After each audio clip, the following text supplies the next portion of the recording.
রাসূল সাল্লাল্লাহু আলাইহি ওয়াসাল্লামের একটা সুন্নাহ ছিল শাবান মাসে বেশি বেশি নফল সিয়াম রাখা বা রোজা রাখা। যখন তিনি রাখতেন তখন তিনি সাহাবীদের বলতেন যে তোমরা তোমাদের সাধ্য মতো সিয়াম রাখো। ফাইন্নাল্লাহা লা ইয়ামাল্লু হাত্তা তামাল্লাউ। তোমরা শাবান মাসে রোজা রাখতে রাখতে ক্লান্তি না হওয়া পর্যন্ত আল্লাহ তোমাদের নেকি দেওয়া বন্ধ করবেন না। সুবহানাল্লাহ। মানে নেকি দেওয়া চলতেই থাকবে। এজন্য আমরা এই বুখারী মুসলিমের হাদিস থেকে জানতে পারলাম শাবান মাসে বেশি বেশি নফল রোজা রাখা এটা নবীর সুন্নাত, সাহাবীদের সুন্নাত। আমরাও আমাদের সাধ্যমতো রাখতে পারি। তবে এই সিয়াম রাখার ক্ষেত্রে দুইটা কথা আমার মনে রাখতে হবে। এক, এই সিয়ামের সাথে শবে বরাতের সাথে বিন্দুমাত্র কোনো সম্পর্ক নাই। দুই নম্বর, এই সিয়ামটার জন্য নির্ধারিত কোনো দিন মানে 5টা 10টা, প্রথম সপ্তাহ, মাঝের সপ্তাহ, শেষ সপ্তাহ এমন কোনো কথা না। আপনার সুবিধা একটা না ভাঙ্গা ভাঙ্গা আপনি যেভাবে মনে চায় রাখতে পারবেন। 5টা মনে চায় রাখেন, 10টা মনে চায় রাখেন, প্রথম 10টা রাখতে মনে চায় রাখেন, শেষ 10টা রাখতে মনে চায় রাখেন, মাঝে 2টা রাখতে মনে চায় রাখেন। মানে কোনো নির্ধারিত সংখ্যাও নাই আর নির্ধারিত কোনো নিয়মও নাই, আপনার সুবিধা মতো আপনি রাখবেন। এটা হলো শাবান মাসে আমাদের একটি গুরুত্বপূর্ণ আমল। আমরা এই আমলটাকে একটু বিশ্লেষণ করি। কেন আমরা সাধারণত দেখতে পাই বাংলাদেশ সেনাবাহিনীতে যারা চাকরি করে কেউ কিন্তু পরীক্ষায় পাশ করে সরাসরি সেনাবাহিনীতে যোগদান করতে পারে না। ওনাদেরকে 6 মাসের একটা প্রশিক্ষণে নেয়। এই 6 মাস অথবা কখনো কখনো 1 বছর প্রশিক্ষণে রাখে যে আপনি যে সৈনিক হিসেবে জীবনযাপন করবেন আপনার জীবনটা কিন্তু এই রুলসে চালাইতে হবে, এই রুলসে আপনার চলবে, দৈনন্দিন রুটিন এই সিস্টেমে আপনার চলবে। তো ওইটাকে শেখানোর জন্য একটানা 6 মাস বা 1 বছর পর্যন্ত তাকে প্রশিক্ষণ দেওয়া হয়, যার ফলে বাকি সৈনিক জীবন 20-25 বছর যা কাটায় উনি ওনার রুলসটা প্র্যাকটিক্যালি বুঝে আমল করা সহজ হয়ে যায়। আমরা আসছে রমাদান মাসে, পুরো রমাদান মাসে রোজা রাখা আমাদের জন্য ফরজ। এই রমাদান মাসে এই ফরজটা যদি আপনি হঠাৎ করে শুরু করেন অনেকের জন্য বোঝা হয়ে যাবে। এজন্য আমরা বলতে পারি যে রমাদান মাসে যে সারা মাস রোজা রাখবো তার জন্য একটু প্রশিক্ষণ স্বরূপ, যাতে আমার রমাদান মাসে রোজা সহজ হয়, এই মাসে 2-4টা রোজা যদি আপনি রাখেন আপনার জন্য রমজান মাসে রোজাটা রাখা প্রশিক্ষণ স্বরূপ সহজ হয়ে যাবে। আচ্ছা, এবার আমি আপনাদের সামনে আজকে আলোচনা করব, আমার খুতবার বিষয়টা হলো শবে বরাতের পরিচয় এবং তার হুকুম। প্রিয় ভাইয়েরা, বাংলাদেশ, ভারত, পাকিস্তানের জনগণ হাজার বছর যাবত পর্যন্ত শবে বরাতের আমল করে আসছে, নিয়ম করে আসছে।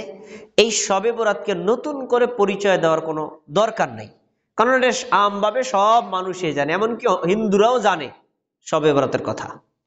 কিন্তু আমি আজকে নতুন করে পরিচয় দেওয়ার একটা মৌলিক কারণ হলো এই শবে বরাত বলতে কি বুঝায় আর আমরা করি কি, শবে বরাতের সম্পর্কে ইসলামের নির্দেশনা কি আর আমরা জানি কি মানি কি, এই পার্থক্যটা কমপক্ষে আমাদের একটু জ্ঞান দিয়ে বোঝা দরকার।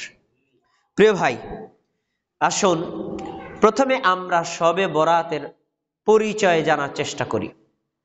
শব এবং বরাত এই শব্দ দুইটা বাংলা শব্দ না, এই শব্দ দুইটা হলো ফার্সি শব্দ। এক সময় ভারত, বাংলাদেশ, পাকিস্তান যখন একটা রাষ্ট্র ছিল, সম্রাট আকবর, সম্রাট জাহাঙ্গীর যখন এরা ক্ষমতায় ছিল, তখন এই দেশে ফার্সি ভাষা ছিল জাতীয় ভাষা। তো ওই ফার্সি ভাষা থেকেই ওই শবে বরাত শব্দ দুইটা এসেছে। শব অর্থ রাত, বরাত অর্থ ভাগ্য। দুইটাকে একত্রিত করে যদি অর্থ করেন তাহলে অর্থ দাঁড়ায় ভাগ্য রজনী, ভাগ্য লিপির রাত। আচ্ছা, এখন এই শবে বরাত অর্থ বাংলায় আমরা করলাম ভাগ্য লিপির রাত। এই শবে বরাত শব্দটার আমরা আরবি করি, আসেন আরবি করি। শব অর্থ রাত, এটার আরবি শব্দ হলো লাইলাতুল। বরাত অর্থ হলো ভাগ্য, এটার আরবি শব্দ হলো কদর। দুইটার একত্র করেন কি হয়? লাইলাতুল কদর। তাহলে শবে বরাত শব্দের অর্থ হলো ভাগ্য রজনী, যার আরবি শব্দ হলো লাইলাতুল কদর। আপনারা বলেন লাইলাতুল কদর কি রমজানের মধ্যে না বাইরে? আর আমরা শবে বরাত পালন করি মধ্যে না আগে? তাহলে বলি কি আর করি কি? শবে বরাতের বললামটা কি আর আমরা করলামটা কি? এইটাই হলো ভুল প্রয়োগ। আমি এই জন্যই বলছি শবে বরাতের পরিচয় দিতে হবে, কারণ আপনারা শবে বরাতের বুঝছেন কি আর আসলে বাস্তবতাটা কি। এজন্য এই ভুল প্রয়োগ থেকে শবে কদরের যে ভাগ্য রজনী সংক্রান্ত কোরআনের আয়াত এবং হাদিসগুলো ভুলভাবে আমরা শবে বরাতে লাগাই দিছি, এটাকে বলা হয় তথ্য সন্ত্রাস। এক জায়গার হাদিস আর এক জায়গায় লাগাই দেওয়া, এক জায়গায় কোরআনের আয়াত আর এক জায়গায় লাগাই দেওয়া, এটা হলো তথ্য বিকৃতির একটা মাধ্যম। এখন তাহলে কি শবে বরাত নাই? আপনি যে বললেন শবে বরাত মানে হলো ভাগ্য রজনী লাইলাতুল কদর, তাহলে কি শবে বরাত নাই? আছে। শবে বরাত বলতে আমরা যে রাতকে বুঝি, এই রাত আরবিতে বলা হয় লাইলাতুন নিসফি মিন শাবান। লাইলাতুন নিসফি মিন শাবান অর্থ কি? লাইলাতুন মানে রাত, নিসফুন মানে অর্ধেক, আর শাবান মানে হলো শাবান মাস, এই চলমান মাস। রমজান মাসের আগের মাসকে বলা হয় কি? শাবান মাস। তাহলে শাবান মাসের মধ্য রজনী মানে শাবান মাসের 15তম রাতকে বলা হয় লাইলাতুন নিসফি মিন শাবান। আমরা বাংলায় ওটা কি বলি? শবে বরাত। আচ্ছা, এখন আমাদেরকে ইসলামী শরীয়তের যে কোনো বিধান পালন করার ক্ষেত্রে একটা মূল সূত্র হলো, আপনি বিধানটা পালন করার আগে দেখবেন এই বিষয়টা সম্পর্কে আল্লাহর নির্দেশনা কি, তারপরে ওই বিষয়টা সম্পর্কে আমাদের নবী মুহাম্মদ সাল্লাল্লাহু আলাইহি ওয়াসাল্লামের নির্দেশনাটা কি, তারপরে আল্লাহর নির্দেশ নবীর নির্দেশ অনুযায়ী সাহাবীদের আমলটা কি, এইটা দেখে হলো আমল করা উচিত। তা আসুন আমরা তাহলে কোরআন থেকে নির্দেশনা নেই যে শবে বরাত সম্পর্কে কোরআনের নির্দেশটা কি। আমরা আজকের খুতবা বা সামনের খুতবাও দেখবেন আলেম ওলামাদের মুখ থেকে কোরআনের এই আয়াতটা শুনতে পাবো। তারা বয়ান করছেন শবে বরাতের আর আয়াত শোনাচ্ছেন শবে কদরের। কি আল্লাহ তাআলা সূরা দুখানের 1 থেকে 5 নম্বর আয়াত কি বলছেন, ওই আয়াতটাই আপনাদেরকে পড়ে শোনাবেন। আল্লাহ বলছেন হামিম। হামিম এটা হলো বিচ্ছিন্ন দুইটা বর্ণ, যার অর্থ আল্লাহ ভালো জানেন। ওয়াল কিতাবিল মুবিন, প্রকাশ্য কিতাবের শপথ। প্রকাশ্য কিতাব কি? কোরআন। আচ্ছা, 2 নম্বর আয়াত গেল। 3 নম্বর, ইন্না আনজালনাহু ফি লাইলাতিন মুবারাকাহ, নিশ্চয়ই আমি ওই প্রকাশ্য কিতাব কোরআন অবতীর্ণ করেছি মুবারক রাতে। ইন্না কুন্না মুনজিরিন, নিশ্চয়ই আমি হলাম ভয় প্রদর্শনকারী। আমি মানুষকে জাহান্নামের ভয় দেখাই যাতে মানুষ নেক আমলের দিকে ফিরে আসে। পরে এখন ওই রাতের বর্ণনা দিচ্ছি, ফিহা ইউফরাকু কুল্লু আমরিন হাকিম, ওইটা এমন একটা রাত যে রাতে প্রত্যেকটা বিষয়ের স্থির সিদ্ধান্ত নেওয়া হয়। মানে এই লাইলাতুল কদর থেকে আগামী লাইলাতুল কদর পর্যন্ত 1 বছরে আদম সন্তানের তাদের কর্ম পুনর্বিন্যাস করা হয়। আর স্থায়ী বিন্যাস তো মানুষ সৃষ্টির 50,000 বছর আগেই করা হয়েছে। আচ্ছা, তাহলে বোঝা যায় তাকদীর লেখা হয়। আচ্ছা, পরে আমরাম মিন ইনদিনা ইন্না কুন্না মুরসিলিন, নিশ্চয়ই ওই রাতে আমার নির্দেশে ফেরেশতারা জমিনে অবতীর্ণ হন। ওই প্রেরিত ফেরেশতারা আমার নির্দেশে তাকদীর লিপিবদ্ধ করেন। 5টা আয়াত আপনাদের সামনে পড়ে শোনালাম সূরাতুদ দুখানের। এই 5টি আয়াতের মধ্যে 3 নম্বর আয়াতটা আমাদের সমাজের আলেমরা বলতে চায় যে এই আয়াতটা হলো শবে বরাতের আয়াত। আসেন তো আয়াতটা কি? আয়াতটা হলো ইন্না আনজালনাহু ফি লাইলাতিন মুবারাকা, নিশ্চয়ই আমি কোরআন নাজিল করেছি মুবারক রাতে। এখন ওনারা বলেন এই যে মুবারক রাত আছে না, এই মুবারক রাতই হলো শবে বরাতের রাত। আচ্ছা, এই মুবারক রাত দ্বারা যে শবে বরাতের রাত নাকি শবে কদরের রাত, এই ব্যাখ্যাটা আমি করলে হবে না, আপনি করলেও হবে না, বরং এই ব্যাখ্যাটা নিতে হবে আল্লাহর বাণী কোরআন থেকে। ব্যাখ্যাটা নিতে হবে যারা বিশুদ্ধ কোরআনের তাফসীর করেছেন তাদের থেকে। আমি ঠিক বিশুদ্ধ কোরআনের একটা তাফসীরের রেফারেন্স দিয়ে আপনাদের ওই যে প্রয়োগকৃত কথা তার ভুল প্রমাণ করার একটা প্রমাণ দিচ্ছি। দেখেন, পৃথিবীর মধ্যে কোরআনুল কারীমের অনেক তাফসীর লেখা হয়েছে, ভবিষ্যতে আরো হবে। তবে যত তাফসীর লেখা হয়েছে, এই লেখা তাফসীরগুলোর মধ্যে মানে পৃথিবীর অধিকাংশ মুমিন, অধিকাংশ মুসলিম, অধিকাংশ মুফাসসির, অধিকাংশ আলেম, সে হোক হানাফি, হোক শাফি, হোক হাম্বলি, হোক মালিকি, হোক আহলে হাদিস, অথবা যেই তরিকার, তারা এক বাক্যে স্বীকার করেছেন যে পৃথিবীর ১ নম্বর শ্রেষ্ঠ তাফসীর হলো তাফসীরে ইবনে কাসির। এখানে একটা কথা বলে রাখি, তাফসীর ইবনে কাসির আমরা চিনি, কিন্তু আসলে এই তাফসীরটার নাম কিন্তু ইবনে কাসির না। এই তাফসীরটার নাম হলো তাফসীরুল কুরআনিল আযীম, মহান কোরআনের তাফসীর। কিন্তু লিখেছেন ইমাম ইবনে কাসির, ওনার নামে আমরা এটাকে তাফসীর ইবনে কাসির হিসেবে চিনি।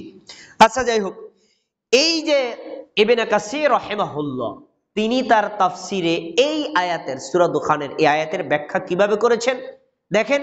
তিনি কোরআন থেকে প্রমাণ দিয়েছেন মুবারক রাত দ্বারা শবে বরাতের রাত উদ্দেশ্য না, মুবারক রাত দ্বারা উদ্দেশ্য হলো কদরের রাত।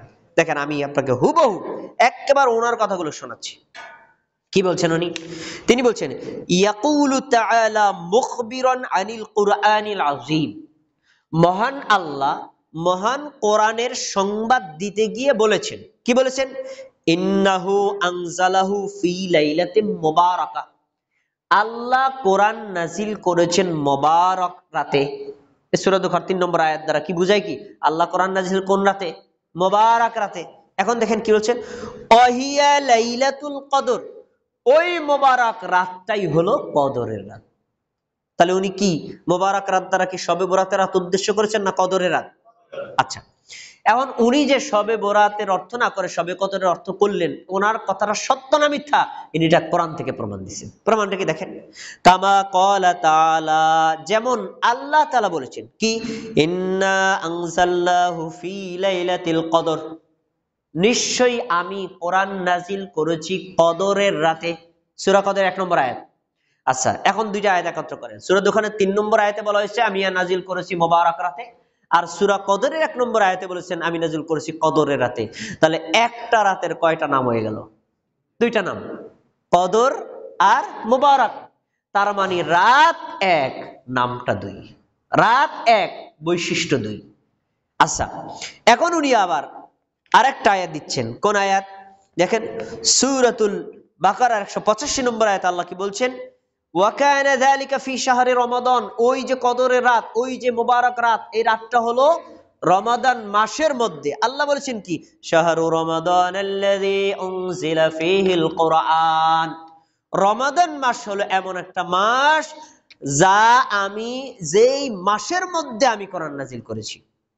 ৩টা আয়াত এবার একত্র করেন, দেখবেন ব্যাখ্যা আপনার কাছে স্পষ্ট যে মোবারক রাত দ্বারা উদ্দেশ্য কি। দেখেন, আচ্ছা, আল্লাহ বললেন আমি কোরআন নাজিল করছি রমজান মাসের মধ্যে। আচ্ছা, শবে বরাত কি রমজান মাসের মধ্যে না বাইরে?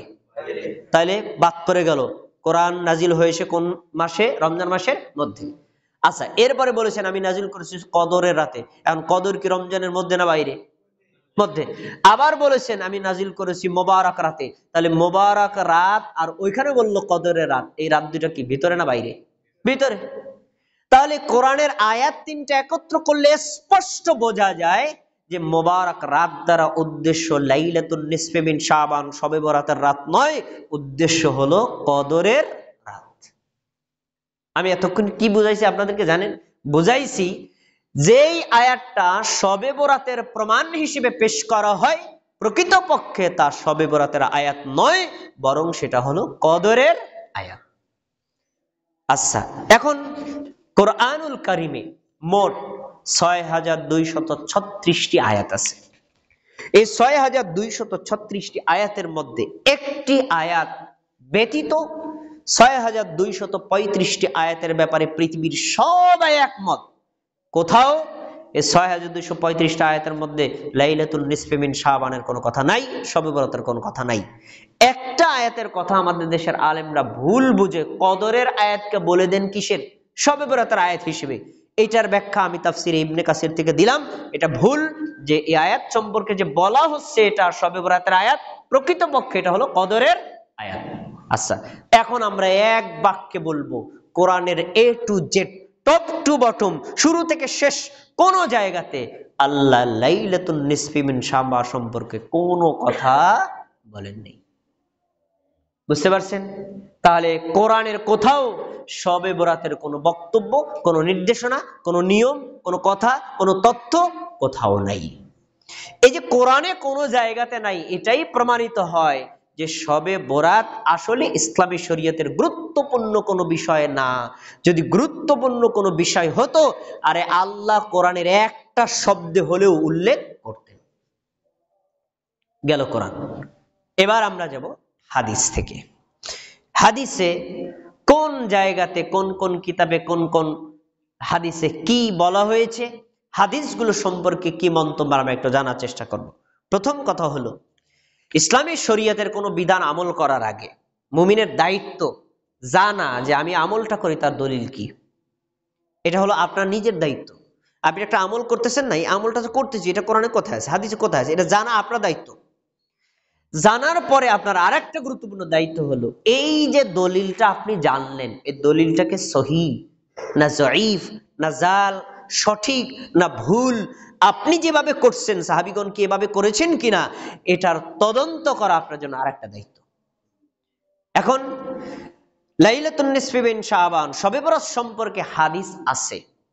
এই হাদিসগুলো আমাদের সমাজের আলেমরা পড়ে, জানে, কিন্তু হাদিসগুলো সম্পর্কে মুহাদ্দিসদের মন্তব্য কি, হাদিসগুলো কি সহি না জয়ীফ না হাসান না জাল, এই সম্পর্কে আমাদের দেশের অধিকাংশ আলেমের কোনো গবেষণা নাই।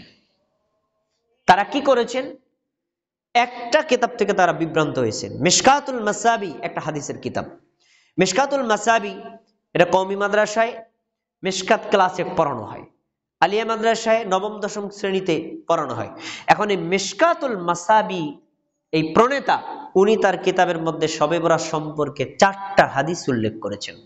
4টা হাদিসের মধ্যে একটা হাদিসে তিনি মন্তব্য করেছেন যে হাদিসটা কি সহিহ না জয়ীফ, বাকি 3টা হাদিসের ব্যাপারে তার কোনো মন্তব্য নাই। এখন আমাদের দেশের আলেমরা হাদিস 4টা একবারে পড়ে গেছে, দেখছে যে 3টা হাদিসের ব্যাপারে কোনো মন্তব্য নাই, ওনারা ধরে নিয়েছেন যে কোনো মন্তব্য নাই তাহলে সহিহ। এটা তাদের ধরা, ওনারা ধরে নিয়েছেন যেহেতু এই মিশকাত প্রণেতায় হাদিসের ব্যাপারে কোনো মন্তব্য করেন, হাদিসটা সহিহ। কিন্তু আসলে এই হাদিসের ব্যাপারে যদি আপনি মুহাদ্দিসদের তাহকিক গবেষণা করেন, আপনার কাছে স্পষ্ট হবে এই হাদিসগুলো একটাও সহিহ না। আমি আপনাকে এগুলো একটু একটা একটা করে পড়ে শোনাই। এই হাদিসগুলো আপনারা শুনেছেন, কিন্তু হাদিসের মন্তব্যগুলো আপনারা শোনেননি। দেখেন, 1, সাধারণ ফজিলতের এই হাদিসটি অত্যন্ত দুর্বল, যাতে এই রাতে তাকদীর লেখার কথা বলা হয়েছে। হাদিসটি কোথায় আছে? মিশকাতুল মাসাবি হাদিস নম্বর 1305, পৃষ্ঠা নম্বর 115। আয়েশা রাদিয়াল্লাহু তাআলা আনহা বলেন, নবী সাল্লাল্লাহু আলাইহি ওয়াসাল্লাম একদিন আমাকে বলছেন, হাল তাদরিনা মা হাযিহিল লাইলা, আয়েশা তুমি কি জানো লাইলাতুন নিসফি মিন শাবান, শাবান মাসের মধ্য রজনী, শবে বরাতের রজনী সম্পর্কে জানো, এটা কেমন রজনী? তখন আমি বললাম, মা ফিহা ইয়া রাসূলুল্লাহ, আল্লাহ রাসূল এই রাতে কি আমি তো জানি না, মানে বলেন তো।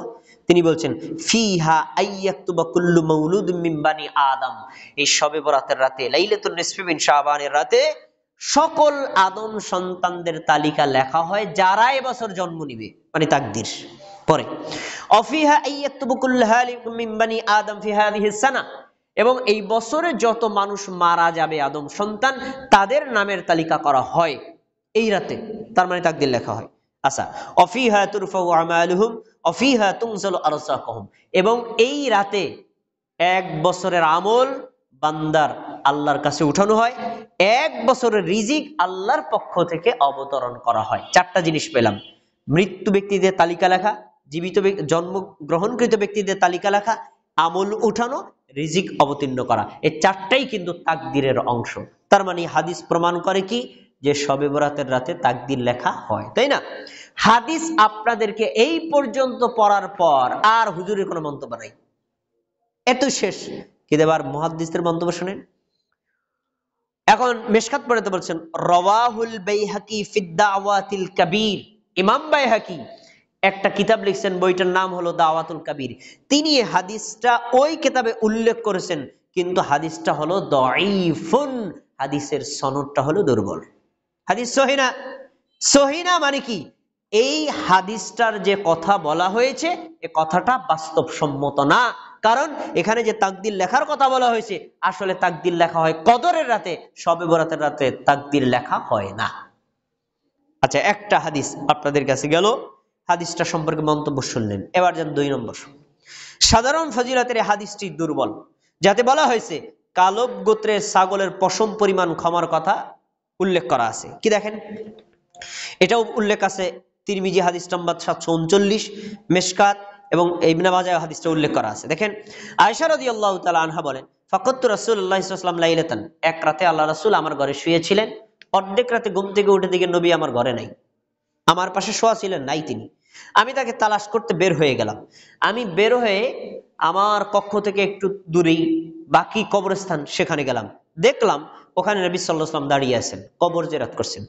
নবী সাল্লাল্লাহু আলাইহি ওয়াসাল্লাম আমার উপস্থিতি টের পেয়ে তিনি বলছেন, আকুনতি তাখাফিনা আইয়ুহিফাল্লাহু আলাইকা ওয়া রাসূলুহু, তুমি কি মনে করেছো আল্লাহ এবং তার রাসূল তোমার সাথে খেয়ানত করবেন? মানে বুঝাতে চাইছেন আজকে তোমার সাথে আমার রাত থাকার কথা, তুমি কি মনে করছো তোমার সাথে না থেকে আমি আজকে আরেক স্ত্রীর কাছে চলে যাব? এটা তো খেয়ানত, এটা আমি করব না। আচ্ছা, কুলতু, আমি বললাম, ইয়া রাসূলুল্লাহ, আমি ওইটাই মনে করছিলাম, আপনি মনে হয় অন্য কারো স্ত্রী ঘরে গেছেন।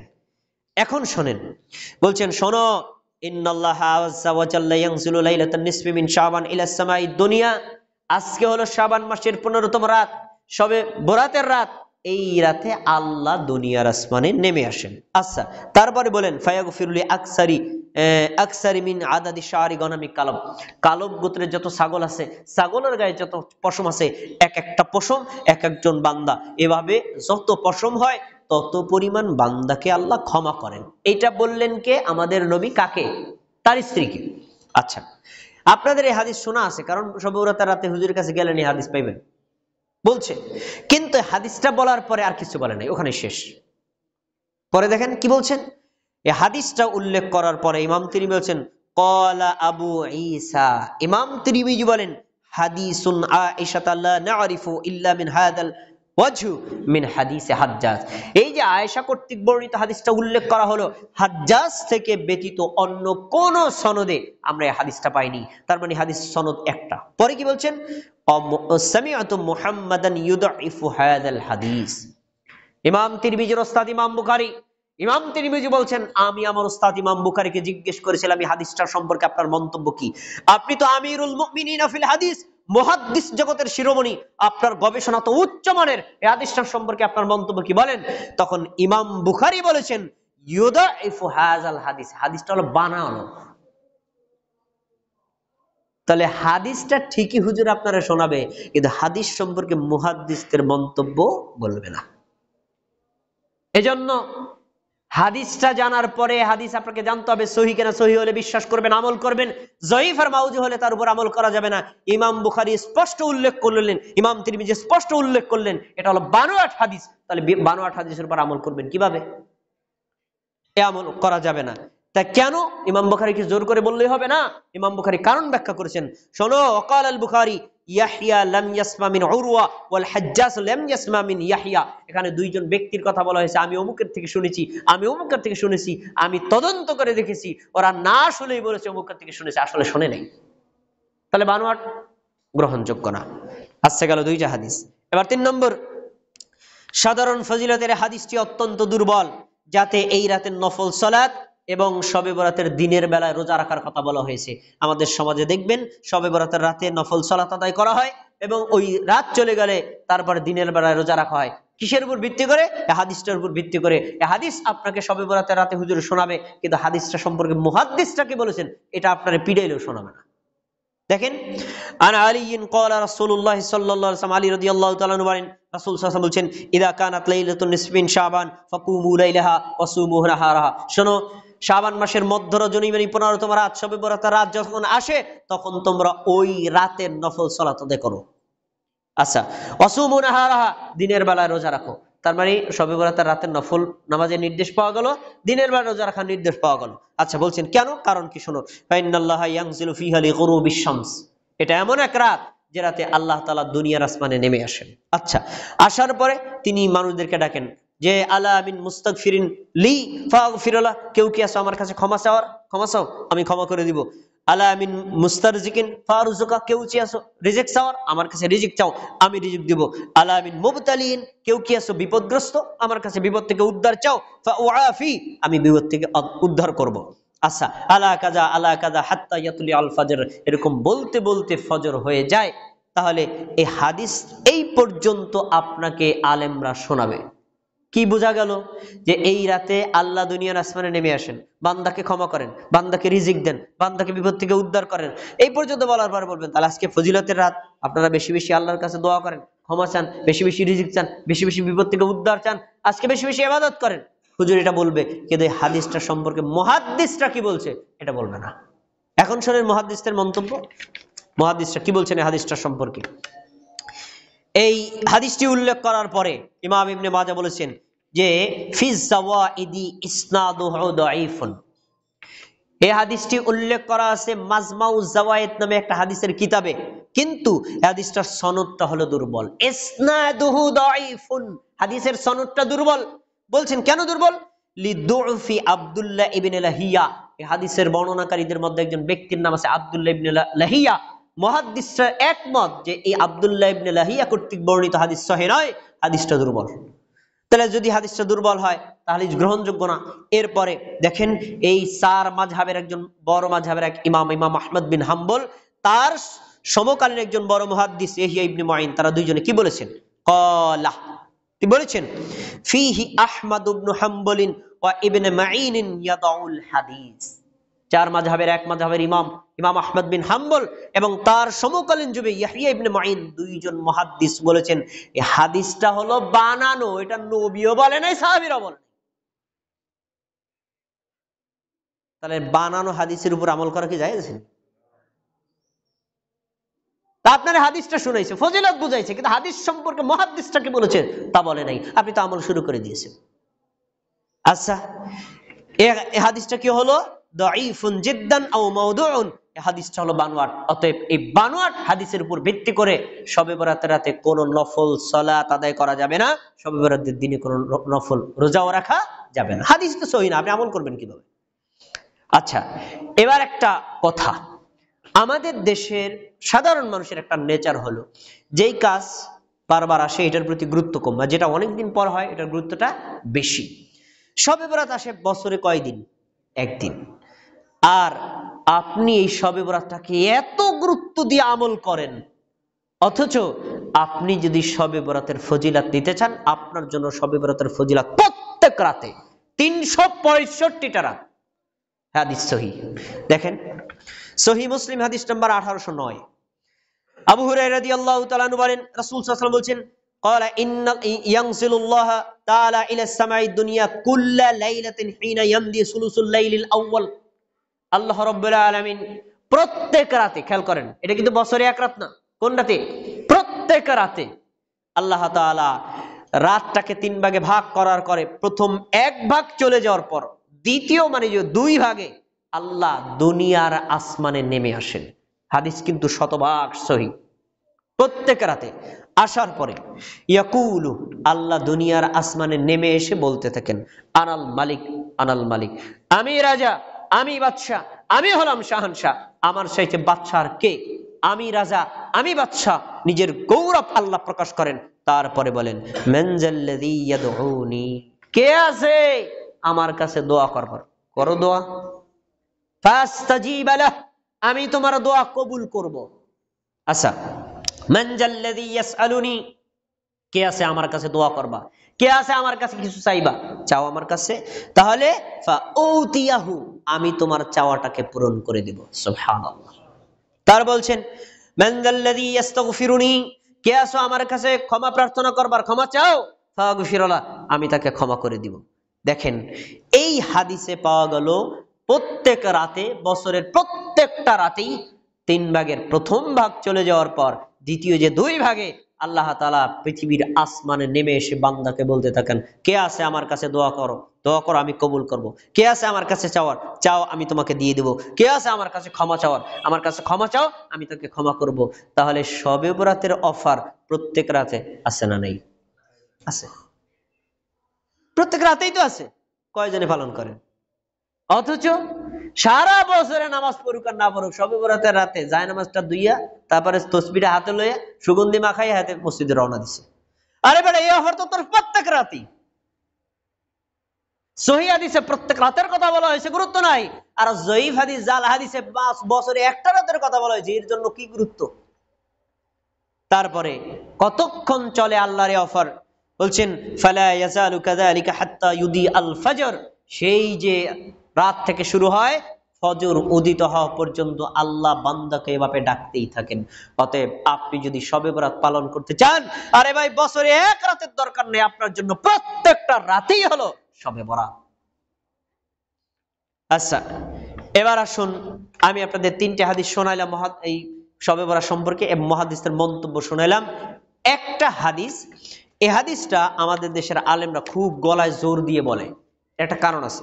কারণ আমরা যারা আহলুল হাদিস, হাদিস সম্পর্কে আমরা মোটামুটি যে গবেষণা করি, মুহাদ্দিসরা কি মন্তব্য করেছে জেনে শুনে আমল করি, এজন্য আমরা বলি যে আপনারা শবে বরাতের আমলগুলো করেন। এর পক্ষে কোরআনের কোনো আয়াত নাই, এর পক্ষে সহিহ কোনো হাদিস নাই, আছে জয়ীফ হাদিস, জয়ীফ হাদিসের ভিত্তি করে আপনারা আমল করেন। এর চাইতে সহিহ হাদিস তো কত পড়ে রয়েছে, একটা আমল করেন না। তখন তারা কয় এই যে পাইছে, আহলে হাদিসগো কামল হলো কাটছাট, 20 টাকা তারাবি বানাই দিছে, 8 টাকা 12 টাকা কমে গেছে। তারা নামাজ ইবাদত খালি কমায়, শবে বরাত মানুষ এসে 200 টাকাতে ইবাদত নামাজ পড়বে, দোয়া করবে, এর আরো ইবাদত কমাই দেয়। এই জন্য আহলে হাদিসদের আটকানোর জন্য তারা একটা হাদিস গলায় জোর দিয়ে বলে। কারণ আহলে হাদিসদের একজন বড় ইমাম, বড় আলেম, তার নাম আল্লামা নাসিরউদ্দিন আলবানী রাহিমাহুল্লাহ, যিনি মুহাদ্দিস জগতের এই গত শতাব্দীর শ্রেষ্ঠ মুহাদ্দিস, তিনি শবে বরাতের হাদিস সব একখানে করে একটা হাদিসের ব্যাপারে বলেছেন ইসনাদুহু হাসান, এই হাদিসটার সনদটা ভালো। এখন তারা বলে এই মেয়ে আহলে হাদিসরা তোমরা শবে বরাত পালন করো না, দেখো তোমাদের একজন বড় আলেম এই তো কিছু হাদিস সহিহ, তা পালন করো না কেন? আচ্ছা, ওই হাদিসটা আমি একটু হাইলাইট করে আপনাদেরকে বলি, দেখি এই হাদিসে কি করতে বলা হয়েছে। হাদিসটি উল্লেখ করা আছে সুনান ইবনে মাজাহ 1390 নম্বর হাদিস, পৃষ্ঠা নম্বর 99। হাদিসে দেখেন আন আবি মুসা আল আশআরী রাদিয়াল্লাহু তাআলা আনহু, আবু মুসা আশআরী রাদিয়াল্লাহু তাআলা আনহু থেকে বর্ণিত, আর রাসূলুল্লাহ সাল্লাল্লাহু আলাইহি ওয়াসাল্লাম, তিনি আল্লাহর রাসূল থেকে বর্ণনা করেন, তিনি বলেন ইন্নাল্লাহা লা ইয়াত্তালিউ ফি লাইলাতিন নিসফি মিন শাবান, নিশ্চয়ই আল্লাহ শাবান মাসের মধ্যরাতে সৃষ্টির দিকে মনোযোগ দেন। এই হাদিসটা আপনার খুব ভালো করে বোঝা দরকার। সৃষ্টির দিকে মনোযোগ দেন, ফায়াগফিরু লিজামিই খালকিহি, সৃষ্টির সবাইকে ক্ষমা করে দেন, কেউ বাদ পারবে না। এখানে হানাফি, শাফি, হাম্বলি, মালিকি, আহলে হাদিস কেউ বাদ পারবেন, সবাই ক্ষমা করবেন। তবে 2 জন ব্যক্তি বাদ পড়বেন, ক্ষমা পাবেন না। কি? ইল্লা লি মুশরিক, যে লোকটা শিরিক করে আল্লাহ এরাতে তাকে ক্ষমা করেন না। আও মুশাহিন, যে লোকটা হিংসা, বিদ্বেষ, শত্রুতা, যারা এই অন্যায়ে জড়িত তাদেরকে আল্লাহ ক্ষমা করেন না। এই হাদিসটা উল্লেখ করার পরে ইমাম ইবনে মাজাহ বলছেন ফিস সাওয়াইদি ইসনাদুহু দাঈফুন, ইমাম ইবনে মাজাহ নিজেই বলছেন এই হাদিসটা আছে মাজমাউজ জাওয়ায়েদ কিতাবে, হাদিসটার সনদটা হলো দুর্বল। আর আরেকটা কারণ হলো তাদলিস ওয়ালিদ ইবনে মুসলিম, এই হাদিসের মধ্যে ওয়ালিদ ইবনে মুসলিম একজন ব্যক্তি আছেন যিনি একজন রাবীর নামকে গোপন করেছেন, তাদলিস করেছেন, এজন্য হাদিসটা দুর্বল। এখন এই হাদিসটার যে মন্তব্য আপনারা জানলেন, কিন্তু ইমাম আলবানী রাহিমাহুল্লাহ তিনি বলেছেন যে এই হাদিসের যে মূল বক্তব্য, এই মূল বক্তব্য আরো প্রায় কয়েকটা সনদে পাওয়া যায়। সনদটা এককভাবে দুর্বল, কিন্তু মূল বক্তব্য কয়েকটা সনদে পাওয়া যায়। আর উসুলে হাদিসের একটা রীতি হলো যে যদি মূল বক্তব্য একই হয় আর সনদ যদি একাধিক হয়, সনদগুলো পরস্পর যদি মারাত্মক দুর্বল না হয়, একটা আর একটাকে শক্তিশালী করার কারণে এই হাদিসকে বলা যায় যে হাসানুল লিগাইরিহি, হাসানুল লিগাইরিহি, অন্য সনদ থাকার কারণে হাদিসটা সুন্দর। এজন্য ইমাম আলবানী রহিমাহুল্লাহ বলছেন হাদিসটা মোটামুটি চলে। আচ্ছা, আমরাও স্বীকার করি হাদিসটা হাসান, আমরাও স্বীকার করলাম হাদিসটা সহিহ। এই হাদিসে কি বলা হয়েছে? নামাজ কয় রাকাত শবে বরাতের? এই হাদিস কি বলা হয়েছে? শবে বরাতের রোজা কয়টা? এই হাদিসে কি বলা হয়েছে? শবে বরাতে কয়শো জিকির করতে হবে? নাই। এখানে বলা হয়েছে মাত্র 2টি আমল পরিত্যাগ করার জন্য। আপনি যদি শিরকে লিপ্ত থাকেন, শিরক থেকে তাওবা করবেন, আর কখনো শিরকের সাথে সংযুক্ত থাকবেন না। আপনি যদি শিরক থেকে তাওবা করে ফেলেন, আপনি যদি হিংসা, বিদ্বেষ, শত্রুতায় লিপ্ত থাকেন, সেখান থেকে যদি আপনি আপনার অন্তরকে মুক্ত করতে পারেন, কারো ভাইয়ের সাথে, কারো বোনের সাথে, কোনো মুসলিমের সাথে আপনার কোনো হিংসা, বিদ্বেষ, শত্রুতা নাই, আপনি 2টি অন্যায় থেকে বিরত থাকলে ওই রাতে একটা জিকির না করলেও ক্ষমা পাবেন। আর যদি আপনি এই আপনার শিরকের সাথে যুক্ত থাকেন, হিংসার সাথে যুক্ত থাকেন, তাহলে ওই রাতে হাজারো রাকাত নফল নামাজ পড়লেও ক্ষমা পাওয়া যাবে না। এই হাদিস তো বলা হইলো ওখানে ক্ষমা পাওয়া যাবে 2টা অন্যায় না করলে, কিন্তু ক্ষমা পাওয়া যাবে নফল সালাত আদায় করলে তা তো নাই। তাহলে আনুষ্ঠানিক ইবাদতের কি আছে? আনুষ্ঠানিক কোনো ইবাদত নাই। এজন্য আমরা শবে বরাত সম্পর্কে যে কথাগুলো বলি সেটা হলো যে শবে বরাত এইটার সম্পর্কে কোরআনের কোনো আয়াত নাই, হাদিস আছে, কিন্তু হাদিসে নির্ধারিত কোনো আমল নাই। অতএব আমরা অন্যান্য রাতে যা আমল করব ওই রাতে তাই করব। আচ্ছা ধরেন অন্যান্য রাতে আমরা কি মাগরিব সালাত জামাতে আদায় করি না? ওই রাতেও করব। অন্যান্য রাতে এশা সালাত জামাতে আদায় করি না? ওই রাতেও করব। অন্যান্য সময় সকাল সন্ধ্যা জিকির করি না? ওই রাতেও করব। অন্যান্য রাতে তাহাজ্জুদ পড়ি না? ওই রাতেও তাহাজ্জুদ পড়ব। অন্যান্য দিনে আপনি যদি মনে করেন ওই যে আইয়ামে বীজের রোজা রাখেন, প্রত্যেক মাসের 13, 14, 15 তারিখ আপনি যদি রোজা রাখেন, এ মাসেও রাখবেন। আপনি যদি সোমবার রোজা রাখেন, ওই দিন যদি সোমবার হয় রোজা রাখবেন। তাহলে এটা আমভাবে অন্যান্য দিনে আপনার যে আমল হয় আমলটা ঠিক থাকবে, অন্যান্য রাতের যে আমল হয় আমলটা ঠিক থাকবে। আপনি যদি শিরক থেকে মুক্ত থাকেন আর আপনি যদি হিংসা থেকে মুক্ত থাকেন, শবে বরাতের রাতে স্বয়ংক্রিয়ভাবে আপনি আল্লাহর পক্ষ থেকে ক্ষমা পেয়ে যাবেন। এবার একটা বাস্তবতার কথা বলে আমার কথা শেষ করছি। বাস্তবতা হলো যে রাতে শিরিক করলে ক্ষমা পাওয়া যাবে না, হাদিসে পাওয়া গেল। যে রাতে হিংসা করলে ক্ষমা পাওয়া যাবে না, হাদিসে পাওয়া গেল। ওই রাতে শিরিক আরো বেশি করে। ওই রাতে শিরিক আরো বেশি। বিশ্বাস যদি না হয় তাহলে আপনি আজকে এই বছর প্রমাণ করেন। প্রমাণ পাওয়া না পান আপনি মুসমার বাইতুল সালাম মসজিদে আগামী মাসে খুতবা দিলে আমার কান ধরে এখান থেকে নামাইবেন। কি দেখেন, আপনি যান ঢাকার শহরে, দেখবেন ঢাকা শহরে শবে বরাতের এশার নামাজ পড়ার পর জিকির আজকাল 2-4 রাকাত নামাজ পড়ে হ্যাঁ এবার তাজবিল বের হয়ে গেছে, গোলাপ সারা মাজার, হাইকোর্ট মাজার, এই মাজার, ওই মাজার, এই দরবার, এই দরবার, যায় নাকি যায় না?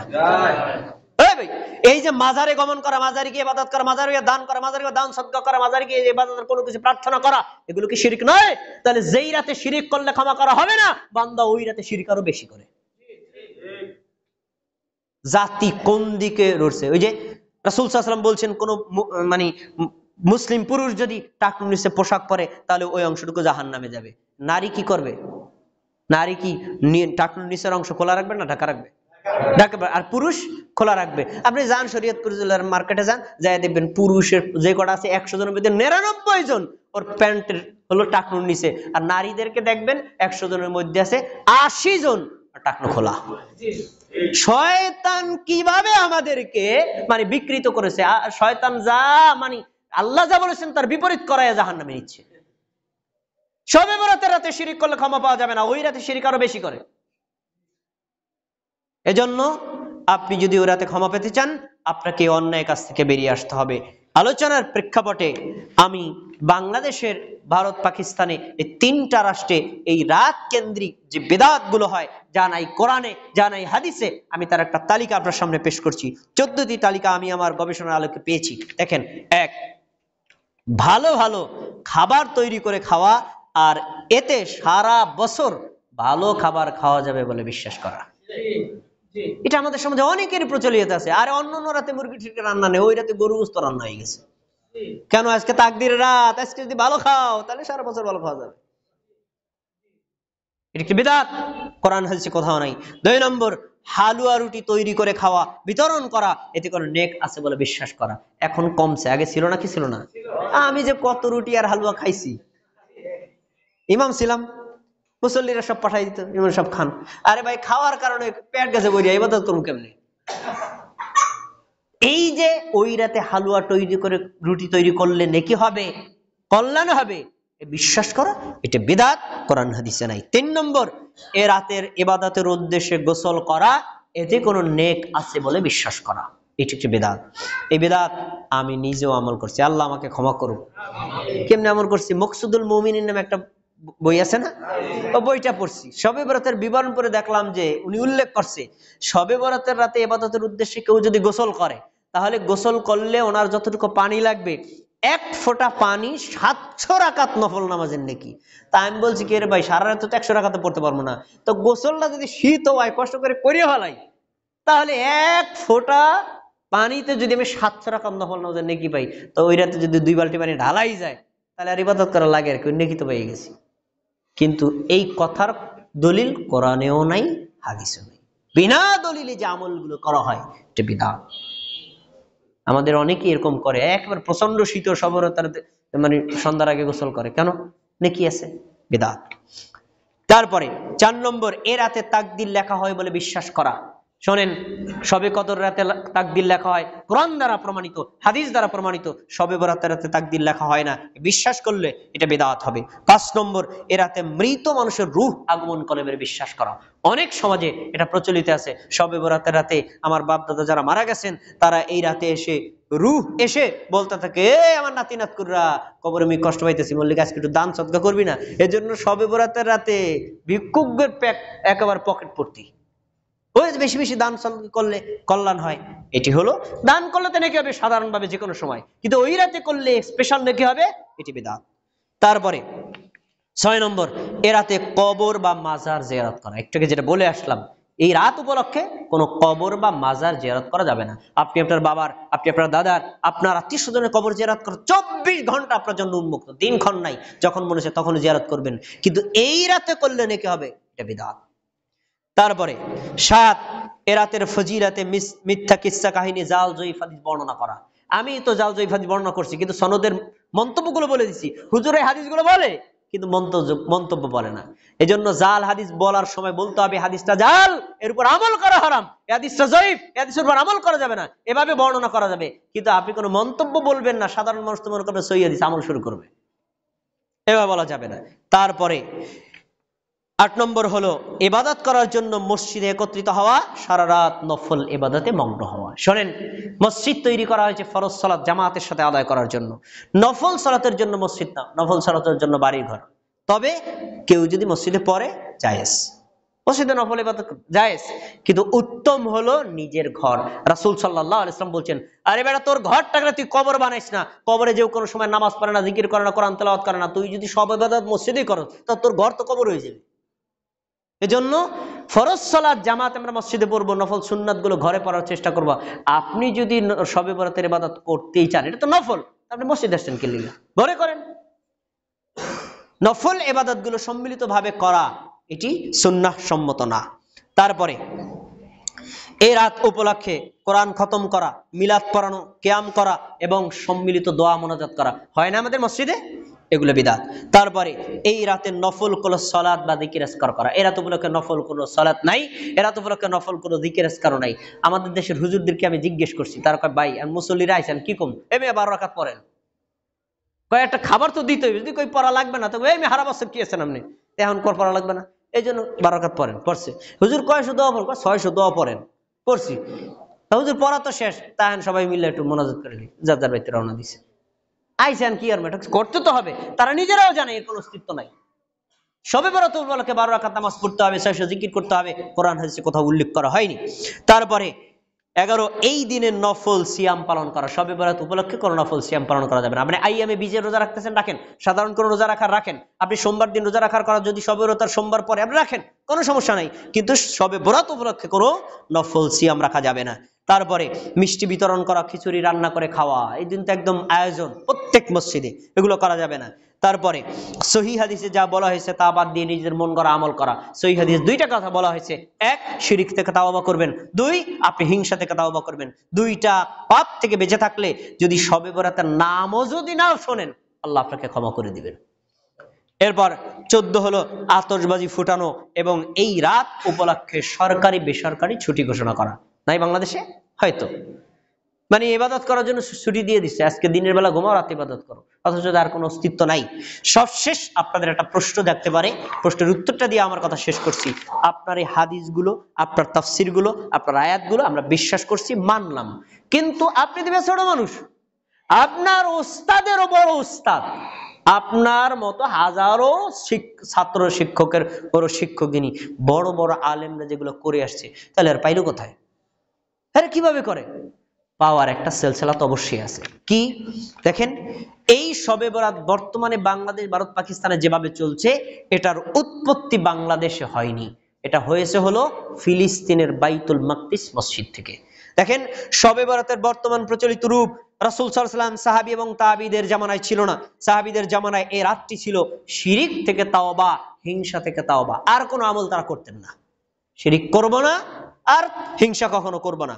কিন্তু বর্তমান প্রচলিত রূপটি শুরু হয়েছে 448 হিজরি সালে। আমাদের নবী মারা গেছেন কত সালে? 11 হিজরি সালে। আর এই শবে বরাত শুরু হয়েছে 448 হিজরি সালে। তার মানে আমাদের নবীর মৃত্যুর 430 বছর পর নবী শবে বরাতের নামই শোনে নাই, সাহাবীরা তো এর গন্ধই জানে নাই। 430 বছর পর নবীর মৃত্যুর পর শুরু হয়েছে, অথচ নবী মৃত্যুবরণ করলে ইসলামের ভিতরে এক চুল পরিমাণ কোনো আমল ঢুকবে না। তিনি যা করেছেন ওগুলোই আমল, এরপরে আর নতুন কোনো আমল করার সুযোগ নেই। এখন ফিলিস্তিনের বাইতুল মাকদিস মসজিদে এটা চালু হয়। তৎকালীন সময় উক্ত মসজিদে শবে বরাতের রাতে সলাতুল আলফিয়া বা হাজারি নামাজ পড়া হতো। আমাদের সমাজে এরকম করা হয়। সবাই একত্রিত হয়েছেন, হুজুরকে দিচ্ছে, আপনারা কি রাখেন, আমরা একটা এই আমল করি। কি? ওই যে এক ধরনের নামাজ আছে না, জীবনে একবার পড়লেও পড়া লাগে, সলাতুত তাসবিহ। সলাতুত তাসবিহ জামাতের সাথে পড়ায়। আরে ভাই, সলাতুত তাসবিহ এই হাদিস সম্পর্কে মুহাদ্দিসদের মন্তব্য আছে, কেউ বলেছেন হাসান, কেউ বলেছেন জয়ীফ। আমি হাসান ধরে নিলাম। এটা তো ব্যক্তিগত আমল, এটা কি আপনি সম্মিলিত আমল নাকি? তো জামাতে পড়েন কে? আর এটা কি শবে বরাতের আমল নাকি? এক আমল আর এক জায়গায় ঢুকাই দিছে, এগুলো করা যাবে না। তো যাই হোক, তারপরে এই ফিলিস্তিন থেকে এসেছে শাম দেশ, সিরিয়া থেকে এসেছে ভারত, বাংলাদেশ, পাকিস্তানে। এই আমলটা যখন ব্যাপক হারে শুরু হয়, তৎকালীন সময়ে এই বেদাতের জনপ্রিয়তা দেখে তৎকালীন সময়ে অসংখ্য হক্কানি আলেম আল্লাহর গজবে পতিত হওয়ার আশঙ্কা করেছিলেন, যা কোরআনে নাই, যা কোনো সহিহ হাদিসে বর্ণিত নাই, মানুষের ভিতরে ব্যাপক কারে যেটা প্রচলিত হয়ে গেছে, এমন বেদাত চললে তো আল্লাহর গজব নেমে আসবে, তারাই আশঙ্কা করেছিলেন। তবে মক্কা মদিনাকে আলহামদুলিল্লাহ আল্লাহ তখন থেকে আজও পর্যন্ত হেফাজত করেছেন। এই রাত উপলক্ষে মক্কা মদিনায় স্পেশাল কোনো আমল এখনো করা হয় না। আল্লাহ যতদিন এই সুন্নাহর কেন্দ্র দুইটা সংরক্ষণ করবেন, ততদিন পর্যন্ত এই বেদাত আর চলবেও না। এজন্য আপনাদেরকে অনুরোধ করে বলছি, আপনি শবে বরাতের রাতে অন্যান্য দিন যা করবেন তাই করবেন, অন্যান্য রাতে যা করবেন আজকে রাতে তাই করবেন। স্পেশাল ভাবে কোনো আমল যদি করতে হয়, সহি একটা দলিল দেখিয়ে তারপর করবেন, নাহলে করতে পারবেন না। আল্লাহ রাব্বুল আলামিন আমাদের সবাইকে এই শবে বরাতের হাদিসগুলোর অস্তিত্ব এবং মুহাদ্দিসদের মন্তব্যগুলো ভালোভাবে হৃদয়ে বুঝে তারপরে আমল করার তৌফিক দান করুন। আমিন।